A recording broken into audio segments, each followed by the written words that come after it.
જય દ્વારકાધીશ મિત્રો. મિત્રો આજે આપણે જે ભોજા ભગતે ચાબખા લખ્યા છે એ ચાબખાનો ખુલાસો કરવો છે. મિત્રો ઘણા સંતો મહંતોએ આના ખુલાસા કર્યા છે. મિત્રો જો આમાં સમજણથી તમને સમજાઈ જાય તો અમારી ભૂલ તમારી સમજણથી સુધારી લેવી. પણ દરેક કવિઓ દરેક સંતો મહંતો જ્યારે લખે ત્યારે વ્યાકરણને પહેલા ધ્યાનમાં લઈને લખતા હોય છે. કેવું ભજન લખ્યું કે કીડી બિચારી કીડલી રે કીડી ના લગનિયા લેવાય પંછી પારે વડાને નોતર્યા કીડીને આપ્યા સન્માન હાલો ને કીડી બાઈની જાનમાં એ તમે હાલો ને કીડી બાઈની જાનમાં. મિત્રો આ ગીત ઘણા ખરા લોકોએ ડાન્સો કરી અને એમ કર્યું કે આવો હો આ તો જબરજસ્ત ઘુમાવે છે. પણ મિત્રો આ ચાબખો કોઈ સમજે નથી, એમને એની માથે ડાન્સ કરે છે, ધૂમ મચાવે છે. મિત્રો આ કોઈ રાહડો નથી. આ કીડી કઈ કીડીની વાત કરી છે મિત્રો? કીડી એટલે સુરતા. સુરતાના કોની સાથે લગ્ન થાય છે? તો કે શબ્દની સાથે. કારણ કે કીડી બિચારી કીધું, જ્યાં સુધી સુરતા શબ્દને ન વરે ત્યાં સુધી બિચારી છે. ઘણા લોકો જીવને પણ કીડી કહે છે. તો મિત્રો વ્યાકરણની દૃષ્ટિથી તમે જુઓ તો કીડો બિચારો કીડલો આવું આવે. જીવ કીડો, કારણ કે જીવને તમે કીડી ન કહી શકાય. એટલે મિત્રો આ કીડીના શબ્દ સાથે લગ્ન થાય છે અને એમ કહેવાય છે કે પંખી પારેવડાને નોતર્યા. પંખી એટલે જ્ઞાની સંતો અને પારેવડા એટલે ભક્તો. ભક્તો પણ આજે સાથ આપે છે અને સંતો જ્ઞાની મહંતો પણ આજે સાથ આપે છે અને કીડીની જાનમાં બધાને નોતર્યા છે. અને મિત્રો આગળ કડી કહે છે કે મોરલે બાંધો રૂડો માંડવો રે ખજૂરો પીરસે ખારે ઘુવડે ગાયા રૂડા ગીતડા હેવા ઘુવડે ગાયા રૂડા ગીતડા હે પોપટ પીરસે પકવાન હાલો ને કીડી બાઈની જાનમાં. મોરલે બાંધ્યો રૂડો માંડવો. આ મોરલો કોણ?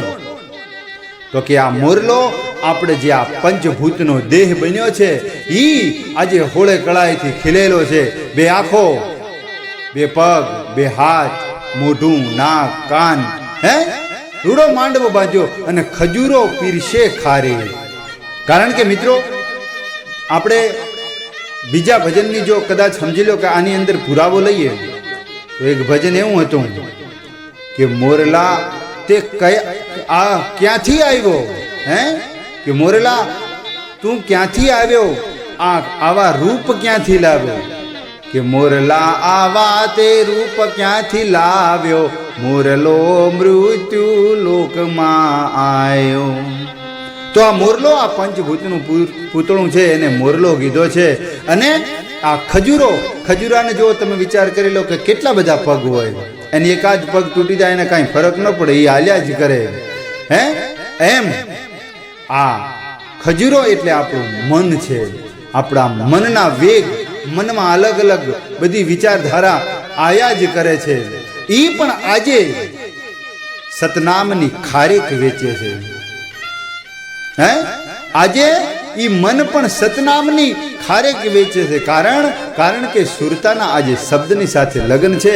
તો મારે પણ આજે મારે પોતાનું કામ કરવું જોઈએ અને એમાં થોડો સાથ આપવો જોઈએ. ઘુવડ એટલે આપણી અજ્ઞાન દશા, જે આપણે અજ્ઞાન દશા છે. ઘુવડને તમે જોજો, રાત્રે બપોરે ખરા બપોરે પૂછો ને કે સૂર્ય ઉગ્યો તો એને કાંઈ ખબર ન હોય કે આપણને નથી દેખાતો. એવી અજ્ઞાન દશા આપણી હતી ને, ઈ પણ આજે રૂડા રૂડા ગીતડા ગાવે છે. અને પોપટ એટલે આપણે પોપટને આપણે નથી કહેતા જ્ઞાની, તો કે એવો પોપટ જેવા જ્ઞાની છે. એવા જ્ઞાની માણસો આજે પકવાન પીરસે, સતનામનો હરિનામનો આજે પ્રસાદ એમ કે પકવાન રૂપી પીરસે છે. સુખદેવ જેવા મહાન સંત હોય એને જ્ઞાનીને શું કહેવાય? પોપટ જેવા જ્ઞાની કહેવાય. હે, અને બીજી કડીમાં કહે છે કે મકોડાને મોકલ્યો માળવે રે લેવા માલવીયો ગો, મકોડો કેડેથી પાતળો, હેવો મકોડો કેડેથી પાતળો, હે ગોળ ઉપડ્યો ના જાય, હાલો ને કીડી બાઈની જાનમાં. મકોડાને છેક માલવે મેલ્યો છે અને લેવા માલવીયો ગોળ. આ મકોડો એટલે શું? અને મકોડો પાછો કેડેથી પાતળો છે, એનાથી ગોળ ઉપડ્યો જાતો નથી. અને એ મકોડો છે આપણો મોહ. આપણો મોહ એવો હોય કે આપણને બીજું કાંઈ પૂજવા ન દે, આપણે સારું ન કરી શકીએ, આપણને આપણી મોહમાયામાં જ હોય. પણ મકોડાને આજે આપણી મોહને આપણે આપણા લોભને આપણે આજે છે ને છે એને સતનામનો ગોળ લેવા માટે મોકલ્યો છે. અને એ પણ આજે ગોળ ઉપડ્યો નથી જાતો, છતાંય પણ કોશિશ કરે છે અને માળવે પૂગે. અને મકોડો એ આ સતનામ રૂપી ગોળ લઈ અને આવવાની કોશિશ કરી રહ્યો છે.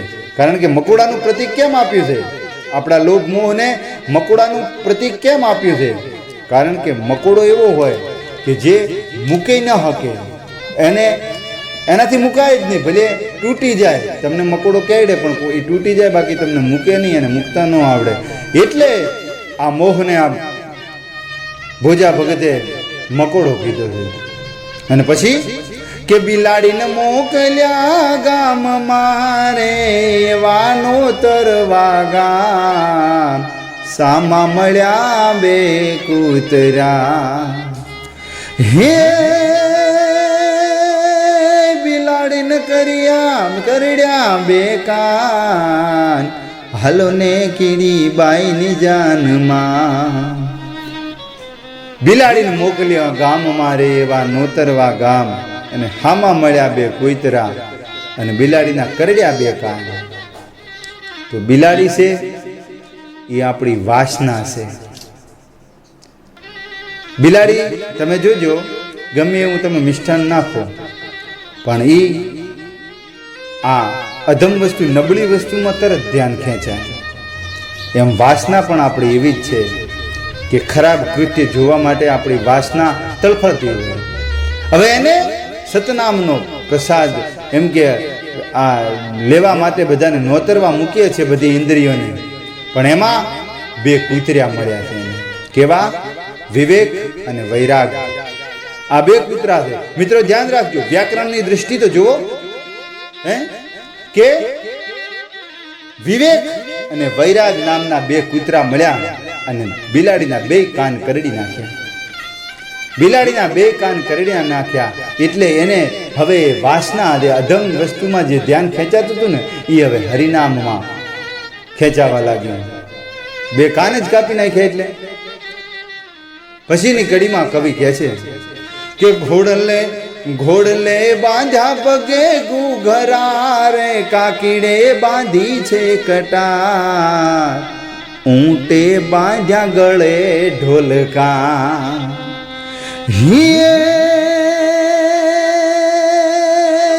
ગધેડો ફૂંકે શરણા, હાલો ને કીડી બાઈની જાનમાં.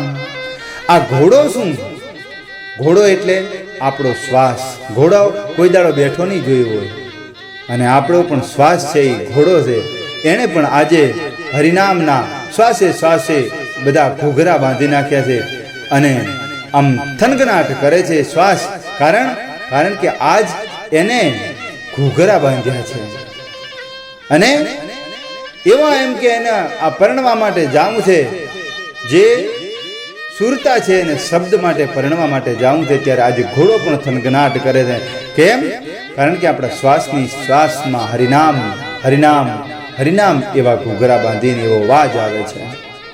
અને કાકીડે બાંધી છે કટાર. કાકીડો એ આપણો ક્રોધ છે. આપણો ક્રોધ વારંવાર રંગ બદલીએ અને કાકીડાની જેમ લાલ થઈ જાય છે. એવો ક્રોધ પણ આજે કટાર બાંધી લીધી છે કે આજે તો જાનમાં આપણે જાવું જ છે. અને એવો કોઈ પણ વસ્તુમાં તમારું ધ્યાન કેન્દ્રિત એકત્ર થાય એટલે એ નિશ્ચય થઈ જાય. અને કાકીડે નિશ્ચય કરી દીધો છે. આપણા જે ક્રોધ ઉપર પણ આજ નિશ્ચય મેળવી અને કટાર બાંધીને હરિનામની કટાર બાંધી અને ઊંટે બાંધ્યા. એટલે ઊંટે ઢોલકા ગળે બાંધ્યા છે. કારણ કે ઊંટ એટલે શું છે કે અહંકાર. અહંકાર કોઈ દિવસ ઝૂકે નહીં. એમ ઊંટ છે ને, ઊંટ પોતે ઝૂકે નહીં, પોતાની ગરદન ઝુકાવે નહીં, કારણ કે ગળે ઢોલકા બાંધી. અને આજે ઊંટ પણ આપણે અભિમાન અહંકારનો પણ ત્યાગ કરી અને હરિનામના બે ઢોલકા બાંધી અને સતનામ સતનામ કરતો એ પણ આજે કીડીની જાનમાં આજે સુરતાને પરણાવવા માટે જાય છે. અને ગધેડો ફૂંકે શરણાઈ. ગધેડો એટલે આપણે અંદરમાં રહેલી કર્કશ વાણી શાંત થઈને મધુર મીઠા ગીત ગાવે છે. આજે કીડીની જાન આજે શબ્દના સાથે સુરતા વરવાની છે. ત્યારે આ દેહ ભાવની અંદર જેટલા પણ આપણે અંદર જે ઇન્દ્રિયો છે એ આજે બધી તૈયાર થઈ અને એક એક એક એક એક બધી ત્યાં જાનમાં જવા તૈયાર થઈ અને હાલી નીકળે છે. અને એમાં કે ઉંદરમોમાં હાલ્યા એ રિહામણે રે બેઠા દરિયાને બેટ ડેડકો બેઠો ડગમગેવો ડેડકો બેઠો ડગમગે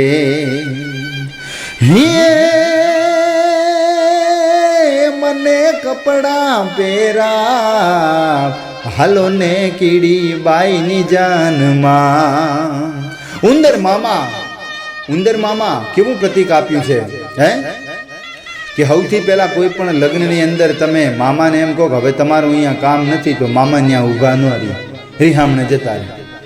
એમ અહીંયા આનંદને ભોજા ભગતે આનંદને આમ આઘો મૂકી દીધો છે. કારણ કે જે નિત્ય આનંદ હોય એ આનંદ જ્યારે સુરતા શબ્દને વરે ત્યારે આનંદ ન હોય આપણને. કારણ કે આનંદ જે આનંદ છે એ આપણને દેખાય જ નહીં. કારણ કે હરખ અને શોક બધું જતું રહે. એમ જે અખંડ આનંદ છે એ અવધા આનંદ એ જતો રહે છે. એ રિહામણે જાય અને ક્યાં જઈને બેહે છે? દરિયાને બેટ. ઈ આ બ્રહ્મરંધ કને જતો રહે છે. દરિયાને બેટ એટલે એને બ્રહ્મરંધ કહેવાય. 20 રૂપી મધ દરિયે આ સમંદર ભરેલો છે એ ત્યાં જતો રહે છે. અને જે દેડકો છે એ આપણી કામના છે. જે આપણી કામના છે એ દેડકો છે. એ પણ આજે પુકારીને કહે છે કે મને મર્યાદા રૂપી કપડાં પહેરાવો. કારણ કે આજે મારે પણ આ કામનાને હવે ઢાંકી દેવી છે અને મર્યાદા રૂપી કપડાં પહેરી અને કીડીની જાનમાં જવું છે. વાહડે ચડ્યો એક વાંદરો રે જોવે જાનુની વાટ. આજ તો જાનને લૂંટવી હિયે લેવા સુરવેના પ્રાણ. હાલો ને કીડી બાઈની જાનમાં. હે તમે હાલો ને કીડી બાઈની જાનમાં. વાહડે ચડ્યો એક વાંદરો જોવે જાનુની વાટ. એક વાંદરો કેમ ચડ્યો હે? અને આજે એ જાનને લૂંટવી અને બધાના પ્રાણ હરી લેવા છે. મિત્રો, જ્યાં મારી સમજણ છે ત્યાં સુધી મને એમ લાગે કે ત્યાં મોક્ષ ગતિ છે. મોક્ષ વાહડે સૌથી ઉપરમાં ઉપર આપણો મોક્ષ છે. જીવ ભાવનો જે મોક્ષ છે એ હાવ વાહડે ચડીને એટલે હવની ઉપર છે અને એ બધાના પ્રાણ હરી લે છે. કારણ કે જો મોક્ષ ગતિ આપણો ચૈતન્ય શરીરમાં હોય અને મોક્ષ ગતિ પામી લેવી, કારણ કે એવી તો આપણે ઘણી સંતો મહંતોની વાણી સાંભળી છે મિત્રો. અને એક અમરેલીનો દાખલો પણ છે, જ્યાં સંત મૂળદાસ જો કદાચ પોતે મોક્ષ ગતિને પહેલા જાણી ન લીધી હોય, પહેલા પામી ન લીધી હોય, તો મિત્રો એ કદાચ એક દીકરીનું પાપ ઉધવા માટે તૈયાર ના થાય, તો એને હજી જીવ એમાં એમ થોત કે આપણે હું કામ આવું બધું સંતો આટલા બધા પગે લાગે છે ને આપણે હું કામ ઉચૂલતું પડવું છે ખોટું. પણ એણે પણ છે ને એવું નહોતું વિચાર્યું, કારણ કે એમને એમ હતું કે આ દેહ તો પડી જવાનો છે, મોક્ષને પ્રાપ્ત થઈ ગયો હોય એવી રીતનું હોય છે. અને છેલ્લે ભોજા બાપા કહે છે કે કઈ કીડીને કોની જાન છે રે, સંતો કરજો વિચાર, ભોજા ભગતનો આ ચાબખો, હિયે સમજે ચતુર સુજાન, હાલો ને કીડી બાઈની જાનમાં. આ કઈ કીડી અને કોની જાન છે? અને એમ ભોજા ભગત એમ કહે છે કે આ કઈ કીડી ને કોની જાન છે, ભોજા ભગતનો આ ચાબખો, સમજે ચતુર સુજાન. જે ચતુર હોય એને સમજણમાં બેહે, બાકી તો બધા તમને પહેલા વાત કરીને ડિસ્કોમાં રંગરળીઓ મનાવવા માટે આ ગીતનો ઉપયોગ કરે. પણ મિત્રો આ ખરેખર એક એક પંક્તિઓ તમે જોજો, તમારા ઉદરની અંદર નાખજો, તમારા મનની અંદર નાખજો, તમે ખરેખર વિચાર કરશો તો આમાંથી તમને ઘણો બધો આનંદ રસ મળશે. આ સાથે આ વાર્તાને સંપૂર્ણ કરીએ છીએ મિત્રો. પણ હા, આમાં કાંઈ જો મારામાં ભૂલ હોય તો તમારી સમજણ પ્રમાણે એને સમજી લેવી. તો આ સાથે વાર્તાને સંપૂર્ણ કરીએ છીએ. જય જય જય દ્વારિકાધીશ.